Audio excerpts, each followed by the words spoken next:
No princípio desta narrativa, convido você a uma noite sem relógio, um espaço onde o céu parece respirar segredos antigos. Imagine nuvens que se movem como páginas viradas por uma mão paciente e um silêncio que se deposita sobre as coisas como tecido pesado. Nesta penumbra, surge uma hipótese que merece ser tratada com seriedade.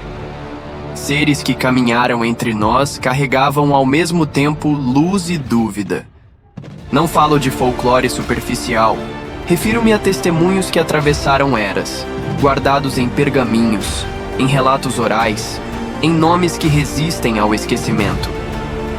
Ao falar desses visitantes, mantemos um tom de surpresa e reverência, abrindo portas sem forçar fechaduras. Situe-se comigo. Uma terra de estrelas e preces onde impérios surgem e caem e onde persistem perguntas sobre o que foi visto no horizonte. Sinta a textura desta narrativa, como se cada frase fosse lâmina de luz rasgando a noite e revelando formas que escapam às categorias comuns. Permaneça atento aos detalhes mínimos, pois o segredo mora no gesto pequeno. Olhos que brilham sem refletir fogo. Vozes que desafiam cronologia. Mãos que tocam a terra sem sujar. Este início é convite para desconfiar das certezas fáceis e permitir que a dúvida funcione como instrumento de clareza. Há vestígios que desafiam cronologias e mapas e que nos obrigam a olhar tanto para baixo quanto para cima. Culturas distintas narram visitas impossíveis com termos que evocam o sagrado e o terrível, sem separar com facilidade esses polos. Proponho não uma verdade definitiva, mas um método. Observar padrões, reter repetições e notar símbolos que reaparecem em contextos diversos. Repare nas luzes que descem e tocam campos, na cor das chamas que não queimam, no nome antigo que soa como música e se dissolve. Mesmo na dúvida, a estética do relato tem poder. Por isso, a narração evita o espetáculo gratuito e escolhe o peso do olhar contemplativo, preparando o terreno para a pergunta que moverá a investigação. Feche os olhos por um instante e imagine perder a segurança de mapas e calendários e perceber que uma presença altera tudo apenas por existir. Essa é a linha de partida do nosso percurso. Quando retomarmos a voz, lançaremos a pergunta que prenderá a atenção. Até lá, mantenha a curiosidade acesa como brasa paciente. Agora amplie a cena. Relatos em cavernas, inscrições nas margens de rios, canções que persistem como fósseis de memória. Algumas descrições convergem notavelmente, mesmo quando separadas por oceanos e séculos. Em variadas tradições aparecem seres altos e luminosos, objetos cujo funcionamento escapa ao vocabulário ordinário, intervenções que alteraram ecossistemas locais. Sabemos que textos foram recortados e regravados por interesses variados. Ainda assim, não podemos descartar as narrativas quando padrões surgem com consistência. O objetivo aqui é ensinar a olhar sem pressa. Ler com 2 filtros: o do historiador atento ao contexto e o do pensador que busca sentido coletivo. Entre esses modos encontramos pistas que merecem investigação rigorosa. Permaneça comigo. A curiosidade agora nos permitirá reconhecer repetições e lacunas. Em seguida, faremos a pergunta central. Prepare-se para ouvir algo que pode mudar visão. E se a história que pensamos conhecer for apenas um corredor lateral de uma biblioteca vasta e oculta?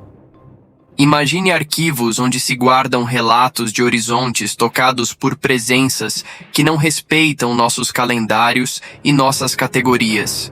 Surge aqui a pergunta que prende. Por que tantas culturas descrevem visitantes celestes e, ao mesmo tempo, silenciam partes dessas narrativas? A pergunta é antropológica e existencial. Quando uma tradição preserva e outra oculta por vergonha, medo ou conveniência, o padrão exige investigação. A amplitude da hipótese nos obriga a mover do singular ao coletivo. Não estamos diante de fenômenos isolados, mas de textos rituais e símbolos que convergem como rios num delta. A pergunta central é perturbadora. Esses relatos descrevem encontros reais ou são metáforas fundadoras que orientam sociedades? Ao formular essa dúvida, abrimos espaço para evidências, contradições e silêncios institucionais. Perceba que, quando povos distintos indicam a mesma constelação de sinais, como luzes descendentes, mudanças no clima e surgimento repentino de técnicas, aparece um padrão que não pode ser ignorado.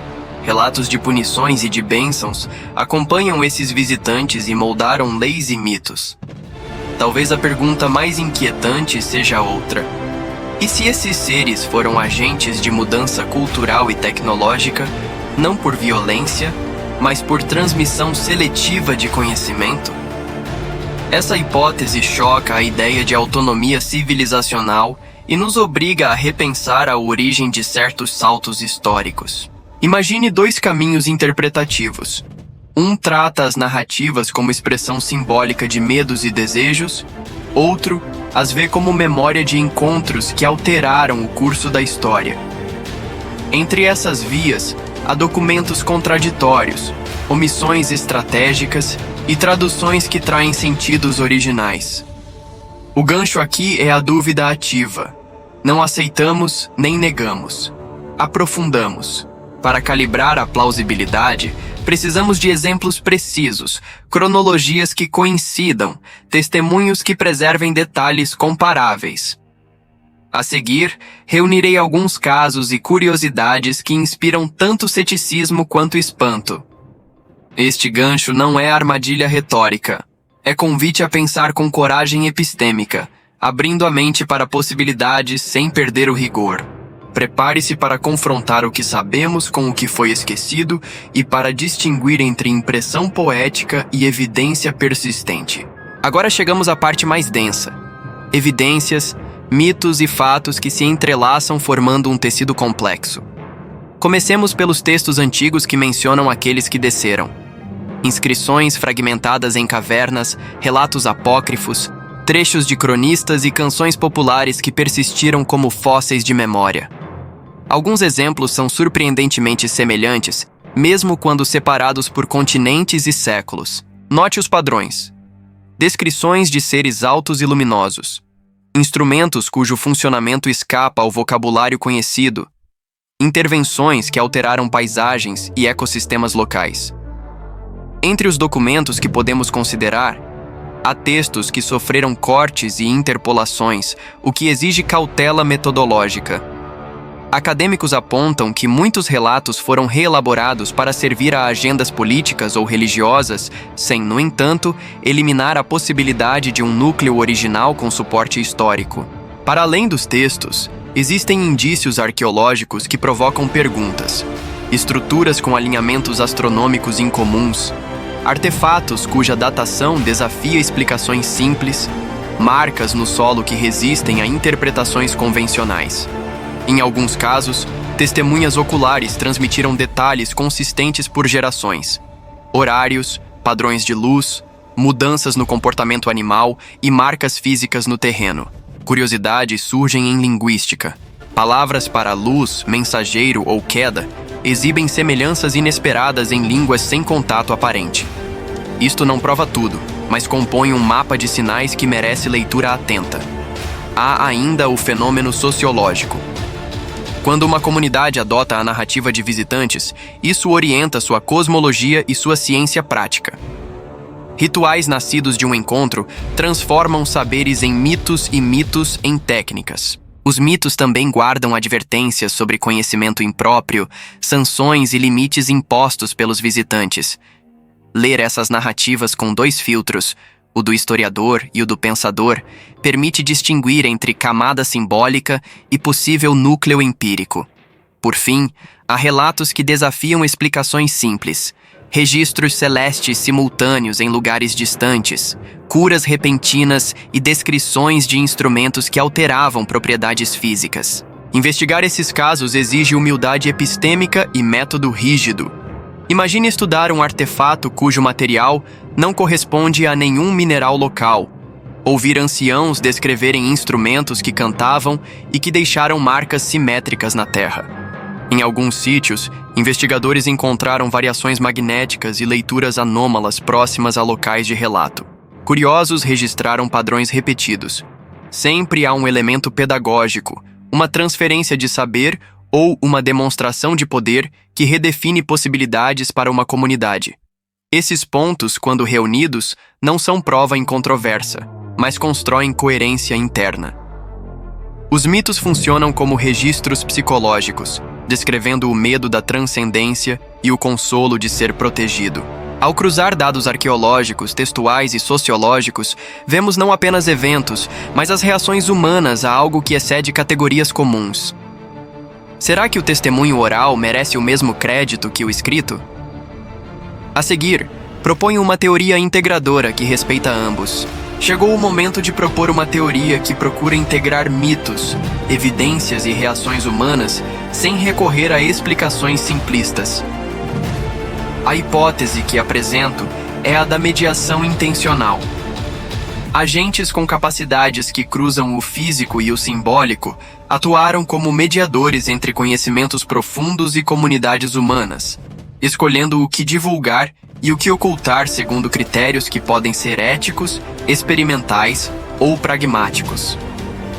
Em outras palavras, não se trata de visitantes unicamente benevolentes ou maléficos, mas de agentes que operam com finalidades complexas, muitas vezes incompreensíveis para o repertório humano. Essa mediação explica por que há conteúdo pedagógico e, ao mesmo tempo, advertências nas narrativas. O mediador ensina, delimita e resguarda.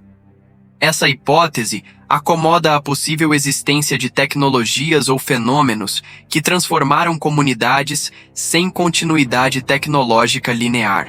Ao escolher apresentar certos saberes, os mediadores poderiam produzir saltos pontuais na história material, mantendo controle sobre a difusão mais ampla. A proposta dialoga com a psicologia coletiva. Mitos nascem de experiências extraordinárias e funcionam como mecanismos de assimilação social, convertendo eventos incomuns em práticas rituais e linguagens. A mediação intencional não nega intervenções físicas. Ela as enquadra num pano de fundo de escolhas e consequências. Há implicações éticas profundas. Se algo ou alguém intervém no curso humano, quais são os critérios morais dessa intervenção? Quem decide o que a sociedade deve saber? Essas questões nos situam diante de limites filosóficos e teológicos que merecem debate sério. Do ponto de vista epistemológico, a proposta exige método plural, arqueologia cuidadosa, análise textual rigorosa e investigação científica que não despreze relatos orais. Rejeitar a hipótese por dogma seria tão imprudente quanto aceitá-la sem escrutínio.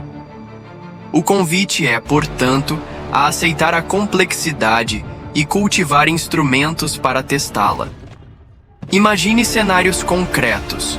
Um grupo recebe instruções práticas que melhoram o manejo da água. Outro recebe um saber simbólico que redefine ritos de passagem. Em ambos os casos, o conhecimento não se difunde linearmente, mas é filtrado conforme prioridades e riscos. Observamos, então, comunidades que progridem em alguns campos e estagnam em outros por causa dessas escolhas seletivas. A mediação intencional pode também explicar por que certos textos foram catalogados como apócrifos. Documentos com ensinamentos perigosos foram ocultados, codificados ou deslocados. Apresentar essa teoria é abrir uma caixa epistêmica. Tratamos os relatos humanos como dados válidos, e não apenas símbolos. A melhor prática é proceder com cautela, pesquisa multidisciplinar e diálogo constante entre ciência e narrativa. Há formas práticas de testar a hipótese. Comparações cronológicas entre sítios arqueológicos, análises de isótopos em materiais inusitados, estudos linguísticos que rastreiem cadeias de empréstimos e relatos orais comparados. Esses caminhos exigem colaboração entre disciplinas e respeito pelas comunidades envolvidas, para evitar apropriações indevidas. Se você acolhe a ideia com ceticismo construtivo, saiba que não propomos certeza, mas um programa de investigação que transforma suspeita em pergunta disposta a ser testada. Ao chegarmos ao fim desta jornada, permaneça com uma pergunta que ecoa. Como viver com a convicção de que o invisível pode ter tocado nosso mundo? A reflexão que proponho é dupla. Primeiro, reconhecer que a história humana é mais porosa do que pensamos. Segundo, perceber que essa porosidade nos chama à responsabilidade. Se houve mediações, elas nos convidam a traduzir legados em ética prática, em cuidado mútuo e em manejo responsável do conhecimento. Não podemos transferir a terceiros aquilo que exige ação humana. Lembre-se de que as histórias que contamos moldam o futuro, e de que mitos, quando bem interpretados, podem transformar medo em sabedoria. Antes de encerrar, quero oferecer um recurso complementar. Um e-book sobre o livro de Enoque. Uma compilação comentada com trechos selecionados e notas que ajudam a separar tradição de interpolações posteriores. Esse material é pensado para quem deseja explorar com responsabilidade e não para alimentar especulações precipitadas. Se quiser acessar o brinde, encontre o link na descrição abaixo ou deixe nos comentários uma palavra-chave e indicarei como baixar. Se este vídeo trouxe valor, clique em curtir e se inscreva no canal. Seu like é um voto que sinaliza ao algoritmo que este conteúdo é relevante e ajuda o YouTube a entregar o material a mais pessoas.